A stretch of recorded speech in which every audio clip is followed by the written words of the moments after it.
Welcome back to another season of Sports Talk in the Burgh. I am your host, Hope Beatty, and today I am joined by three of our panelists, Tyler Gallo, Michael Deemer, and Kevin Plaucha. We have a full show for you today, so let's get started. Our first topic of discussion is the MLB Hall of Fame. Major League Baseball announced the 2022 Hall of Fame class, which does not include Barry Bonds or Roger Clemens. Do you think those two deserve a spot in the Hall of Fame, or did the voters make the right decision? Kevin, let's start with you.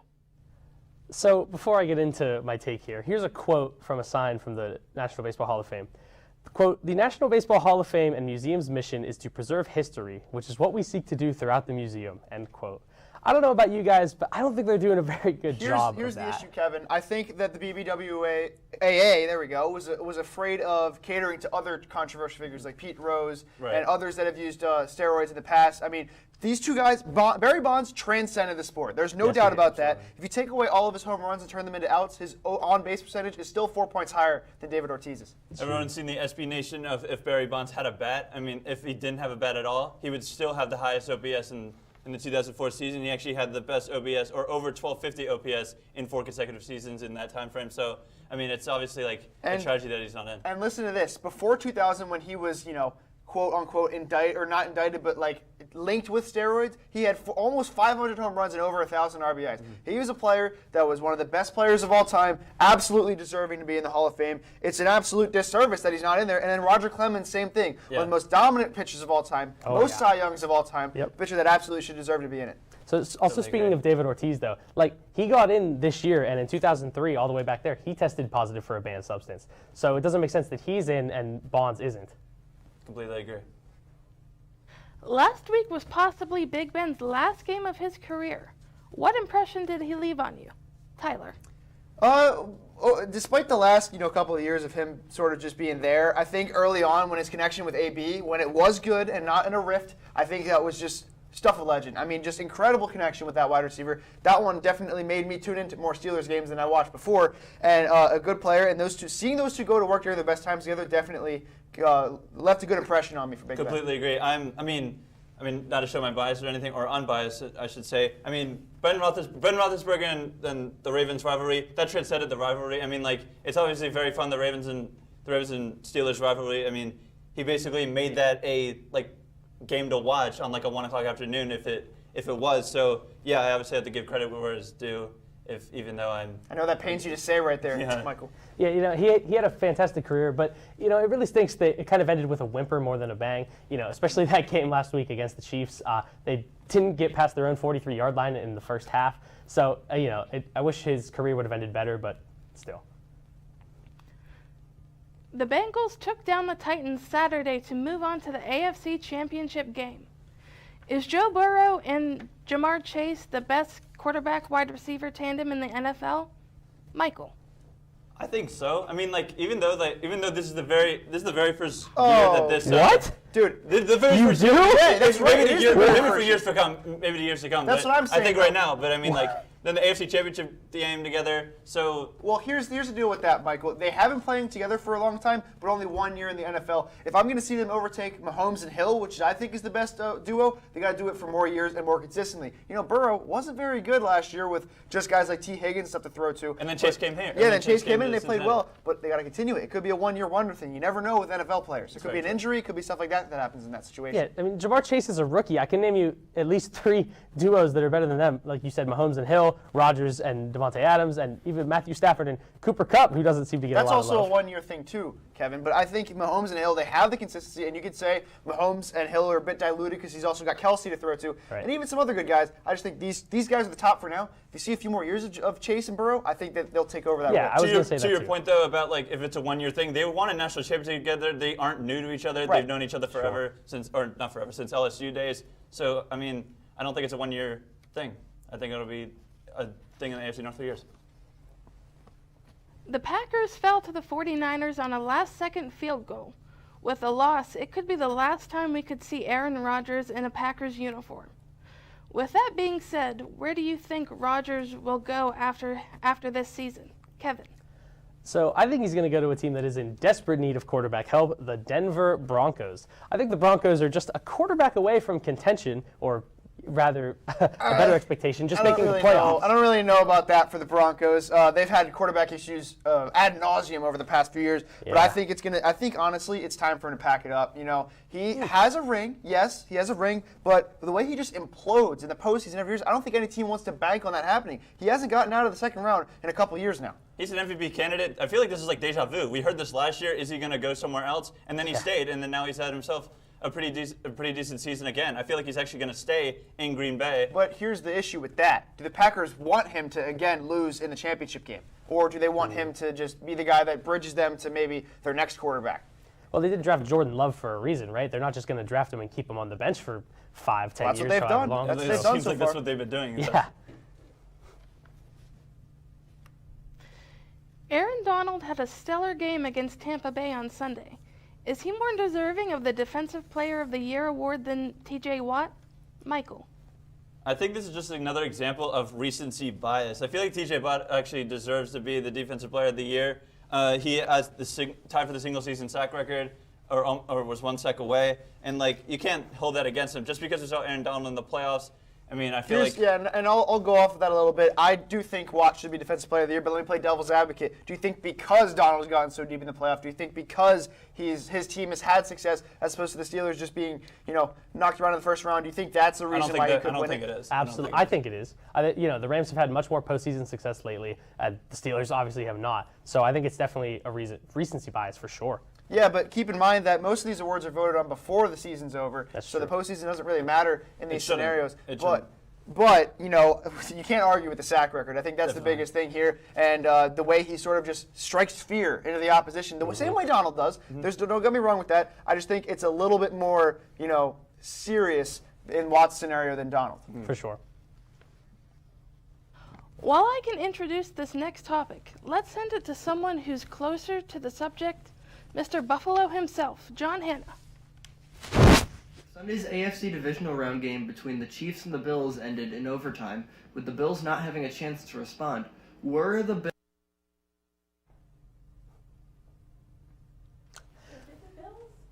Cheated out of their overtime loss? Well, John Hanna, it was nice to see you again, but you're not going to like what I have to say. No, they did not get cheated out of their overtime loss. All you had to do was stop the Chiefs for 13 Kevin, seconds. he's not on the Bills. He can't control that. Yeah. He's a big fan, though. But here's the issue. Bills defense cannot be Swiss cheese. Oh, they gave up 13 points within the last, that shootout part of the game, and they let them get down the field into field goal range with 13 seconds remaining. Yeah. That shouldn't happen in any game. If the Bills defense is not Swiss cheese in that scenario, we're not even talking about this. 44 yards in 10 seconds. I'm definitely going to say that, I know Bills fans are mad. I know Bills fans want to change the playoff format. I think it should be actually changed. Yeah, me too. Did they get cheated out of it? No, they should have actually stopped the Chiefs' defense. Even the Chiefs lost in that way a couple of years ago to the Patriots in their championship game. correct. They wanted it to be changed, and the Bills denied that. So honestly, the Bills shot themselves in the foot with their bad defense and denying that rule to be changed. Yeah, the rules should be changed, but I don't think they got cheated. I think that's going a little bit too far, and I think that's only coming from we're not. salty This isn't Bills even a topic fans. on the show if they make one single stop in that latter part of the game. Exactly. 13-second drive. Moving back to Major League Baseball. If baseball does not start on time this season, what will it do for the game itself? Kevin. So baseball is in trouble from what I've seen all over social media and all that, and from what I've seen from Jeff Passan on Twitter.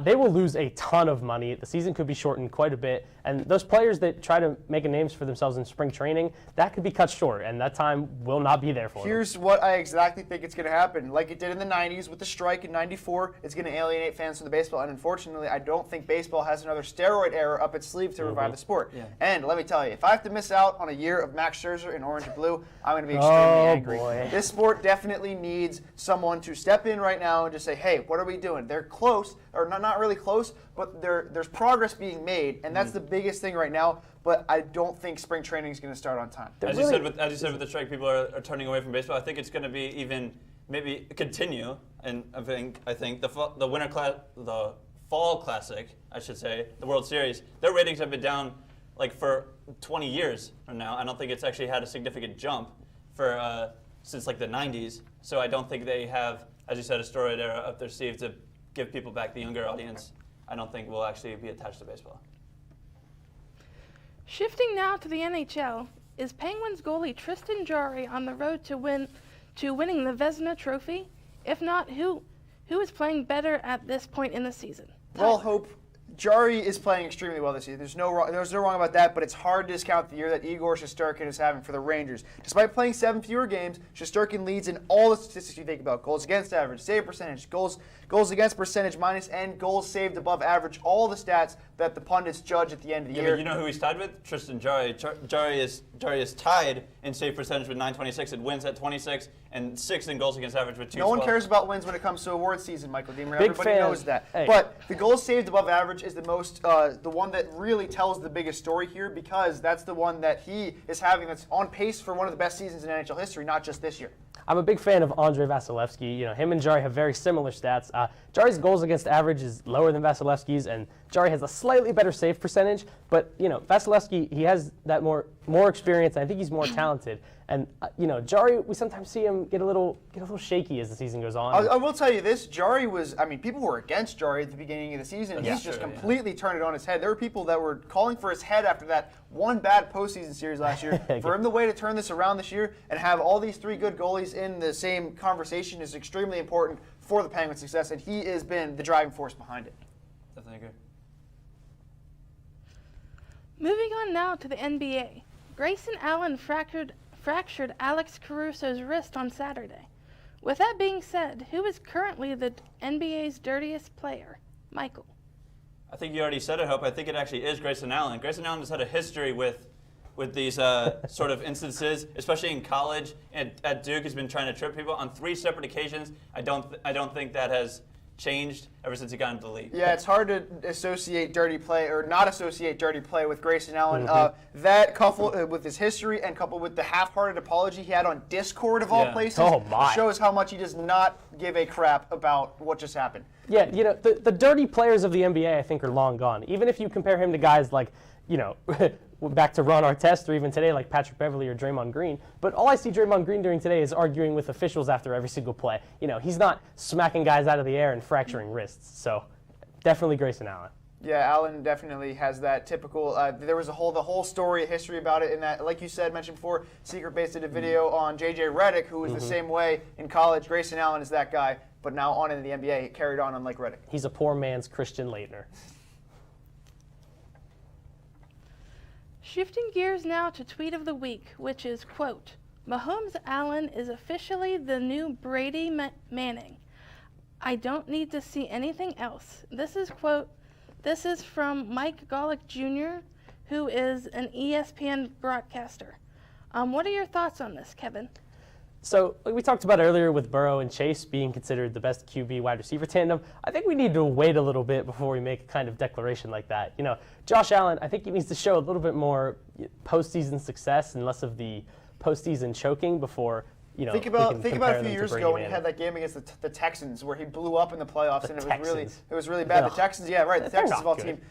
Brady and Manning was year after year after year. Exactly. This one has only been a few times, and we'll see if because they've only been the year for a few times. Yeah, I actually think that's actually somewhat true. But I mean, like, you got to hand it to some AFC quarterbacks as well. You haven't probably seen a lot of Burrow, Lamar Jackson, Herbert, and Tua. Lamar Jackson. But if they actually do go to the playoffs and maybe somewhat battle it out for several times in their careers, they can also be the Brady Manning as well. So that's you don't right. want to That's right. It's too early to tell. A lot of people like to say stuff early just to get a reaction out of people. Right. I think that's what Mike Golick is going for here. Yes, it can be Brady Manning, but we're way too early to see that. When we come back, we will be discussing college football and RMU sports here on Sports Talk in the Burgh. It's been difficult. Start with you. Because I hadn't been able to see my grandchildren. I can't wait to get back to field trips with my school. Not having to think about putting on a mask. I really can't wait to get back to life, really. I miss all my friends. I miss taking pictures in school. An expression on someone's face when you do something nice for them. COVID-19 vaccines are available, and they're the first step to safely getting back to things we miss most. Visit getvaccineanswers.org so you can make an informed decision about COVID-19 vaccines. Imagine being fired because of who you love. Imagine being denied medical treatment because of who you marry. Imagine being evicted because of who you are. Millions of Americans don't have to imagine this. They have to live it. Because in 30 states, it's legal to discriminate against LGBT people. It's time to make an informed decision about COVID-19 vaccines. The dangerous new Delta variant is more than twice as contagious as the original virus and can affect anyone. Right now, 9 out of 10 hospitalizations and deaths from COVID are among unvaccinated people. Getting vaccinated might save your life, and there's now an option that's fully approved by the FDA. Learn more at getvaccineanswers.org. Honorary Forest Ranger Betty White here, lending a hand to my dear friend Smokey Bear, because for years he's only said, only you can prevent wildfires. But there's a lot more to say. Like, if you park your car on tall, dry grass, the hot exhaust pipe can start a wildfire. So keep the animals safe, especially the cute shirtless one. Go to SmokeyBear.com to learn more about wildfire prevention. Welcome back to Sports Talk in the Burgh. With the college football season coming to an end, how far ahead do you think the SEC is compared to the other conferences? Tyler. You know, I wouldn't say they're too far ahead, but there's definitely a clear divide between other conferences than with them in the SEC. You got some of the best teams in college football in the SEC. But we've seen the rise of some other teams like Cincinnati this year. That one came out of nowhere. That's a one-time thing, in my opinion. Yeah, but I do they're going to think the Big 12 next year. There's definitely a clear divide between the SEC and other conferences, just not as big as people may think. I don't think we're having the correct question here. I think that are Alabama and Georgia, how far ahead are Alabama and Georgia ahead of the competition? We did have other people in the ranking system, but it was Arkansas and Kentucky and Ole Miss, and 2 of them were not even in the top 20. So it was the 3 of them in the top 20. I don't think it's too far ahead when it comes to the entire conference. I mean, at least they're getting teams in the top 20. I mean, you have ACC teams. You have, like, Pitt being the highest ranked. Like, that doesn't make any sense, right? But the SEC they're miles ahead, in my opinion. I mean, it's always Alabama and Georgia, or at least Alabama makes the championship game. Alabama and Georgia. Well, they're in the SEC, so they're really helping the SEC's case to be so far ahead. Sticking with college football, do you think the college football transfer portal has changed the landscape of college football? Kevin. Oh, absolutely. I mean, the transfer portal has become the new normal, and I don't think anyone really expected it when it was first created. You know, teams are starting to make up half of their rosters, with transfers. And I mean, nobody was ever expecting that. It's changing the way recruiting is. It's not really only a college football thing. It's also college basketball. It's other sports. So much. But it's now teaching players that they can just quit or leave when things get tough, or they can just move on instead of asking for help or talking to their coaches. We've seen it often, so often, especially in college basketball. And I'll liken it to Spencer Rattler this year, who wasn't getting the reps he wanted. He just left. He departed for South Carolina. Like that shouldn't be able to happen in this day and age. A free agency, if you will. I mean, like pretty much. Basically, yeah. What the biggest the biggest comparison I could do is probably LeBron James did a decision with, especially Caleb Williams now. He's the most touted transfer right now. Where will he go? People are checking over Twitter every day. Where will he go? And there's a lot of rumors floating around. So it's definitely become a free agency in the college landscape. For sure. The ACC has struggled this year with no clear-cut favorite.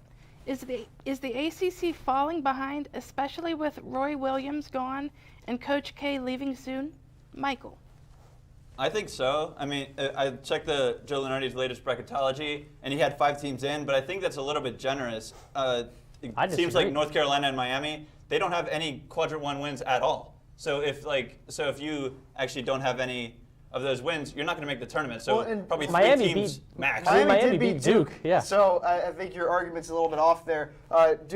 Duke and Miami are currently the ones that are standing apart. Also, Florida State is in the top of the conference. But like I said, I think it's on its way out from being, one of those top conferences in college basketball. I think it's just falling out of the way, and it'll slowly keep falling out of favor in the college basketball landscape. There are teams, Miami, Florida State, like you guys mentioned, but Notre Dame, Wake Forest, they're also finding success this year that they don't usually find. Right. Now, with some of the mid-pack bottom-tier teams like Boston College, Virginia Tech, Pitt, Louisville, Syracuse losing their Especially. I know. With like Louisville and Syracuse with their coaching issues lately, I mean, the bottom is definitely falling out, and I don't know if the top can sustain it for years to come. With RMU men's basketball winning their first league game of the season recently and playing teams tight as of late, do you feel that the team can string together wins and push their way up the standings to potentially host the first round game? Tyler. So I do think this team can go on a run, but I don't think they're going to host a game. I think they've dug a hole too big for that, but it starts this week. They play Milwaukee and Green Bay, two teams that are reeling right now. I think they should handle Green Bay fairly easily, and with a Patrick Baldwin Jr.-less Milwaukee, anything can happen. They've been playing really, really well against some of the best teams in the conference. We saw them lose by 1 to Cleveland State. We saw them lose by, I believe it was 2 to Wright State. So these are the teams that they definitely are playing well with, and when it gets to these easier teams they're playing against, they can bolster their resumes a little bit, maybe get to 10th or even 9th. Yeah, you know, if you play enough of those games and have enough close losses, eventually those even out over time. So those close losses, hey, a couple buckets fall here or there, and those turn into close wins, and those, you know, they give you confidence. Right, and as Andy Toole said, it's just 4 or 5 plays where we're making it so hard on ourselves that are taking ourselves out of the game, and that is really what the issue is here with men's basketball. It's not that they're playing bad. They've gotten rid of all the aberrations that they had at the beginning of the year. We won't even talk about that. But now we're starting to see this team come together really as a team for the first time. They have 2 more games against IUPUI. Again, like you said, Green Bay and Milwaukee. Those are also 2 really easy wins they can get. They are the worst in the country, IUPUI is. RMU women's basketball has played well over the past several games. What do you think is their biggest flaw as conference play continues? Michael. I think it's 2 things. I think it's turnovers and shooting the ball. They have 15.8 turnovers a game, and they're 37.3 from the field, 29% from 3. So I mean, I was at the Youngstown State game. They had both of those. Struggles when they were at Youngstown State. So it's been a very poor season when it comes to turnovers. Yeah, here's what I'll say on this. It's actually 100% their lack of scoring altogether. They only have 1 player averaging double digits in Esther Castillo. She's having a great year. Sol Castro has fallen off a cliff almost, down an entire point since her last season where she led the team in scoring again. That was the same issue last year, but the free throw shooting is much, much worse. We've seen that cost them games in the late stages or in the middle stages of their season. Yeah, I agree. You know, their ability to sustain offense is just not there. You know, they can't win every single game 50-44 or 55-53. You know, they're only averaging 52.7 points per game. No matter how good your defense is, that is not enough scoring to win a game. RMU hockey was recently reinstated over the break. In what way does Derek Schooley go about building his roster? Kevin. So there's going to be a very interesting answer to this question with, you know, the team being reinstated and coming back. You know, they could go to regular recruiting. They could recruit from the D1 club team if they really need to. It also all depends on if certain guys are able to get that extra year of eligibility, whether it's Nick Lalonde, Cam Ebert, Nolan Schaefer, or Jeff Lawson. I don't think they're going to. Unfortunately, those guys are going to last that long. Nick Lalonde's definitely out of college by now. They're not coming back for another 2 years, so those guys are going to be out of the question. But it's transfers and recruits as he's done in the past. He's had success with some good ones like Jordan Timmons from UConn and Justin Kapelmaster from Ferris State, guys that had really, really good seasons when they did play for RMU. But that's always how you build a team: transfers, recruits. That's really all he can do. And you know, he's going to have that first recruiting class, and then we're going to see how he builds a team from there on out. I definitely agree. If you're gonna just recruit, you're just gonna have all freshmen and all sophomores. No one would not join you if no one's gonna actually leave if you're a senior, but there's only going to be sophomores and freshmen if you are going to be recruiting, so you need to go through the transfer portal. And I do know that there's some guys that will still be in college at the time that have gotten the green light from their teams to say, hey, if you want to go back to RMU, you're more than welcome to. I can't recall who it was, but there was one coach who said that you could do that if you really want to. One final question centering around college sports. Who is your top college athlete of the week? Michael. I'm definitely going to say the Kansas State women's basketball player who went 61 points, an NCAA record. It was Iola Lee. I'm in agreement. Ioka Lee had 61 points. That's an NCAA record. Also, she's averaging 43 points over the past week, and also averaging 25.5 points and 10.9 rebounds in the season, and shooting almost 60% from the field. It's hard to argue if she is for any other athlete. So I'd like to see what you have to say about that. Well, I didn't want to be a copycat, guys. Come on. So I watched a lot of college basketball last week, and I would say Abaji. His performances were great. He had 29 points and 7 rebounds at Kansas State. He also had 37 points and a double OT thriller against the 13th ranked Texas Tech Kevin, Red Raiders. this is 61 points. 61. I know it's 61 points. In a single game. I didn't want to cover you guys. It's all right. I understand that because I've been in that spot too before. But yeah, Abaji did have a good week, but you can't really discount 43 points over 2 games. We already all agreed on Grayson Allen. I didn't want to do that again. All right, that makes sense. When we come back, the guys will give us their final takes.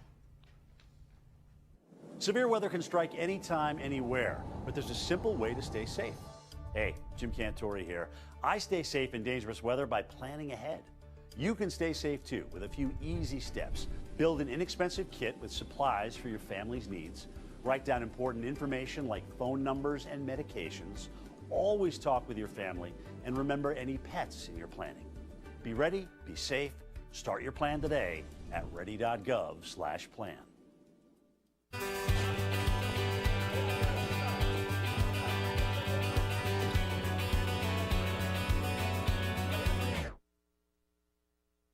Volver a vivir esos momentos comienza con protegerlos contra el COVID-19 y sus peligrosas variantes nuevas. Obtén la información más reciente en detidepende.org o consulta con tu pediatra o proveedor de servicios médicos. Freedom. It's at the core of who we are. The freedom to live without fear, to jog where we please, to wear a hoodie. The freedom to breathe. Before we celebrate the freedom most Americans have, we must fight for the freedom all Americans deserve. Because all lives can't matter until Black lives matter.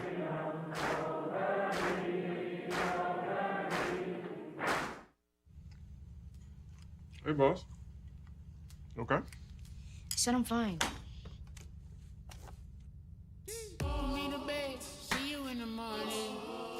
With the first did Superman, but it wasn't on it. And we lost it. In my head, in my head, in my head.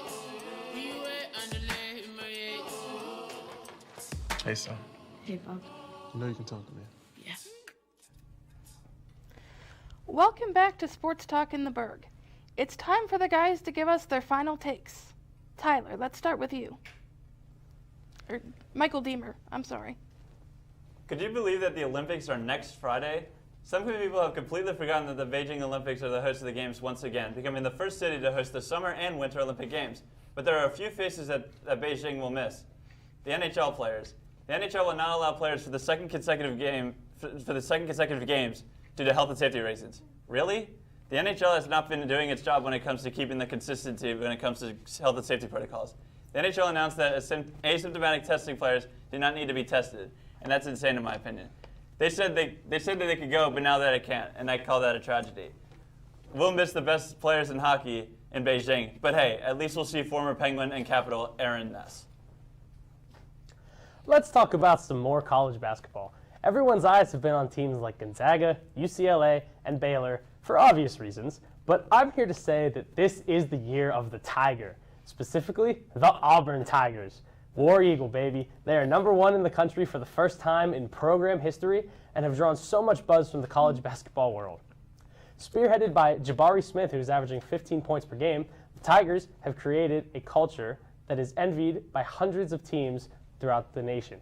Guard KD Johnson is probably the most energetic player in the country and can always find a way to pump up the crowd instantly. North Carolina transfer Walker Kessler is a layup machine and also averages double-digit points per game. Everything looks to be coming together this season, giving the Tigers a chance to make a deep run in this year's March Madness tournament. Auburn basketball, welcome to the jungle. I need to bring light to another player that didn't get into the Hall of Fame this year. Not Bonds, not Roger Clemens, but this is one that I think should certainly be in and is trending in the right direction. And his name is Billy Wagner, closer that you may have seen in the MLB back in the early 2000s, late 2000s. He's a pitcher that is one of the most dominant ones of all time. And, seeing next year's ballot, it's really a chance for him to get in. While closers have a big argument against them, with the amount of games they've appeared in and the situations they appear in, he's more dominant than Hall of Fame reliever Trevor Hoffman in his career, having a lower ERA, WHIP, and just about the same wins above replacement. Among pitchers with at least 900 innings pitched, Wagner has the highest strikeout percentage, strikeouts per 9, and the lowest whip, hits per 9, and opponent's batting average. Simply put, Billy Wagner is one of the most dominant left-hand pitchers of all time, and with his vote steadily increasing, he should very well be in the Hall of Fame next season. We will see you next week.